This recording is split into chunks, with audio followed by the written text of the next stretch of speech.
That bell you're hearing? That means it's supper time, and boy, am I hungry. The name's Orange, or at least that's what they call me now. My real name is long forgotten, just like everything else about who I was before. I'm a whole nother animal now, except for one thing. My hunger remains. It all started not too long ago. Back then, I was big, powerful, but scared out of my wits. I was deceived by a lie, a promise of the greatest meal of all time. And now I found myself running for my life. I flew past the corner and found a box to hide in. Hey buddy, where are you? Don't you want to be our friend? I had evaded blue. I thought I was in the clear. But green followed closely behind. You see, green was blind, but the second he got his fingers on you, you were done for. And unfortunately for me, he was right on my path. I moved the box slowly, careful not to make a sound. But I couldn't see a thing. And I messed up.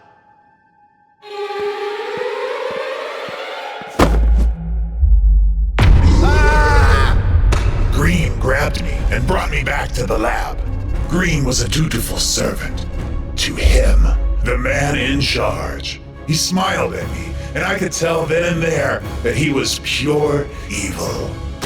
They tossed me in a machine, and as the motors whirred and the sparks flew, my body was full and stretched in every which way. The last thing I remember was a very bright light. My ears were ringing as my life flashed before my eyes. I thought back to my life on the farm. Kids, dinner's ready. It was a simple life, but there were a lot of mouths to feed besides my own. But we made do, as best as we could. Thing is, when everyone else had cleared their plates, I was left unsatisfied. I was still hungry.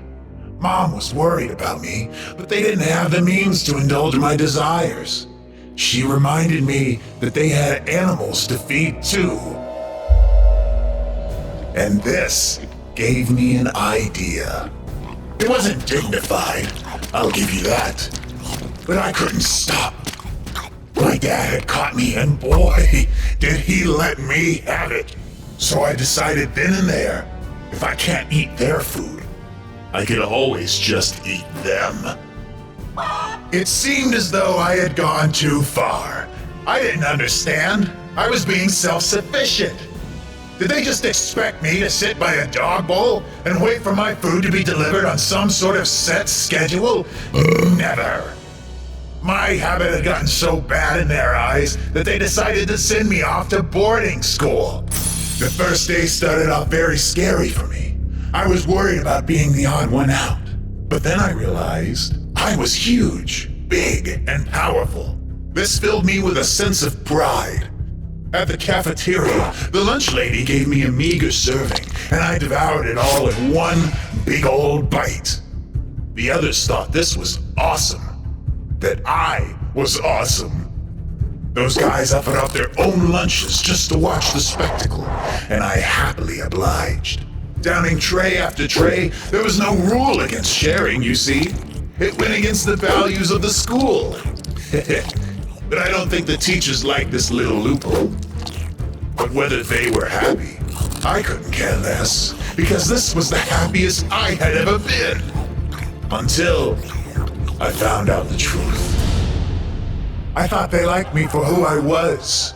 Turns out, I was just a sideshow, a freak.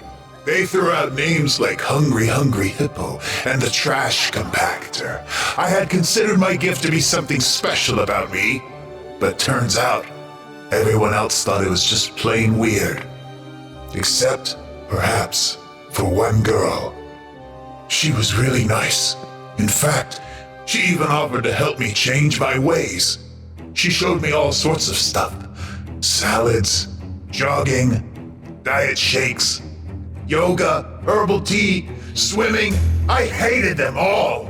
It was the absolute worst and went against my entire nature. She tried, but I knew deep down that it wasn't me. I made up my mind. If I couldn't become thin like everyone seemed to want me to, then I would get even bigger to spite them all. I went on a quest that day to become the world's largest man. My family held a hot dog eating contest at the farm. I sweat so hard that they had to travel 15 miles just to pick up more dogs. And it didn't stop there.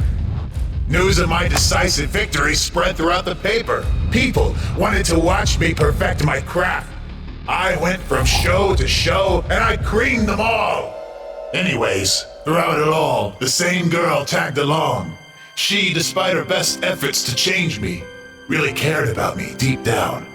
It felt so good to be loved by someone for who I was. As I won more and more competitions, I became something of a celebrity. I was on the top of the world, and at last I had done it. I was officially the world's largest man, and I felt good. One day, I got a phone call from the family that sent me away all those years ago. Hello, honey. Your father and I saw you on the television again. You looked happy. But, son, you're not healthy. Please, come home. We can help you work through your issues.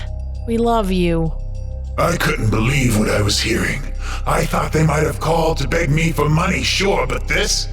What issues? I was fine. I was famous and big.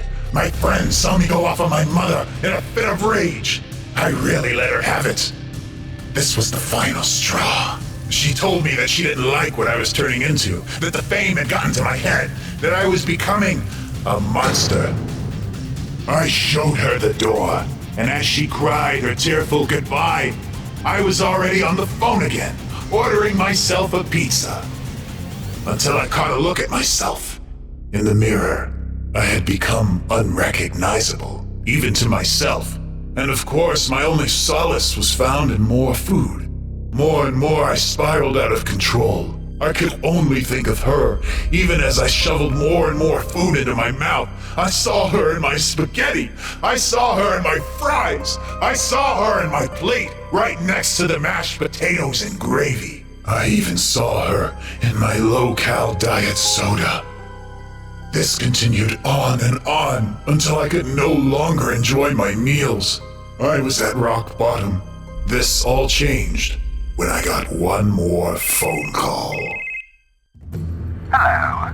Is this the world's largest man? Not anymore. I'm retired. I can't eat like I used to. Nonsense. You just haven't found the right meal yet. Not to worry. I have one to die for. The man on the phone's offer intrigued me, and like the fool I was, I arranged a meeting. I was met with the most lavish meal I'd ever laid eyes on, and it was all you could eat. Thoughts of my lost love faded away as I rekindled my joy of eating. I was in heaven. Something seemed off, though. The two waiters were wearing sheets over their heads, and one of them kept bumping into the table. I thought it must have just been some weird uniform, and maybe it was the clumsy one's first day, until it came time for dessert. I hope you're ready, friend, because now it's time for your final treat. Or should I say, trick. The waiters came to the side of the man and took off their coverings. Before me stood two of the scariest things I'd ever laid eyes on. Sure, in another context, they might not have been all that bad, but here, they looked like they were going to eat me. What's happening? Stay away! I ran, and in that moment, I wished I had followed my friend's advice all those years ago. I was found by Green, put into the man's machine, and turned into Orange, the newest rainbow friend. During the transformation, my body rejected the years of mass that I had built up and expunged it, even as my form became narrow and skinny. I was small now, the smallest of the rainbow friends. My pride would have been hurt, but all I knew in that moment was that I was hungry, hungrier than I had ever been.